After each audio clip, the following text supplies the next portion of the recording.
I'm Jessica, I'm 18 years old. I've got nowhere to live, I've been kicked out.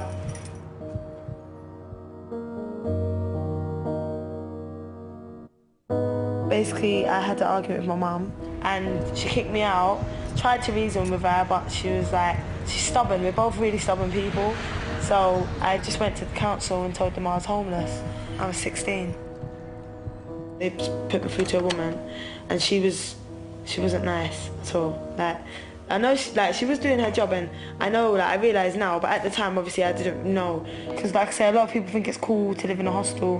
They just want to live in a hostel with their friends, so I think they might have thought I was in one of them situations and just tried to make me give up, really, but I didn't.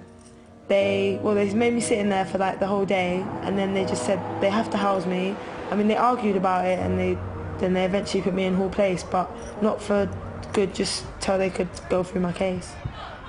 When I first moved in, it was scary because I didn't know anybody, I didn't trust anybody. Like, I would put things up against my door because I knew the staff had keys and I didn't know if they would come in when I was sleeping or who could break in or anything. To forget all about ours, but it's there, right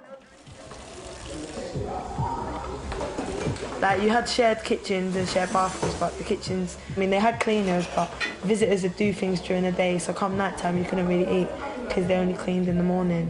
You can't really decorate, you can't really put things up, you can't change your locks. And they had no heat appliances, rules, no heat. So what about my hair straighteners? Like, sorry, it's not a big deal, yeah, but when you don't have anywhere else to go, you expect to be able to feel comfortable where you're staying. And loud music, people running up and down, and like fights and arguments as well. Yeah, it was just a bit wild. One person, it was like, okay, stay up with loud music till about 5 in the morning, sleep till about like 4, 5 in the evening.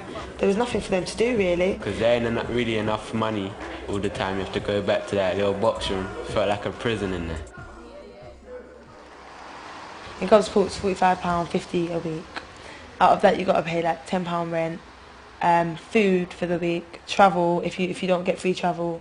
Once you've done all that, if you smoke and drink, then you're absolutely because you really can't afford that. So it's like a lot of people think it's cool, think it's great. I can have my friends around, I can be free, no curfew, do my own thing, but it's nowhere near as fun as people seem to think it is. One woman, Elaine Tomlin, I think if I didn't have her, and a lot of people in the whole place didn't have her, then it would have been a lot harder. When Jessica came into the hostel, we had quite a lot of 16 to 17-year-olds, and I think she looked at some of them and thought, I'm not going to end up like that. And I think some of them motivated her to actually give herself that extra push in her life to say, look, I want more than that. I just kept myself to myself and then went to college in September as well, and that took my mind off of all place and things around, all the negative things. It just got me occupied and stuff.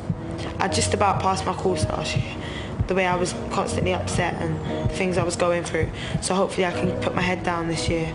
I know I'm a strong person, I know like what I'm capable of doing, like I just know I can get through anything, trust me, I know I can.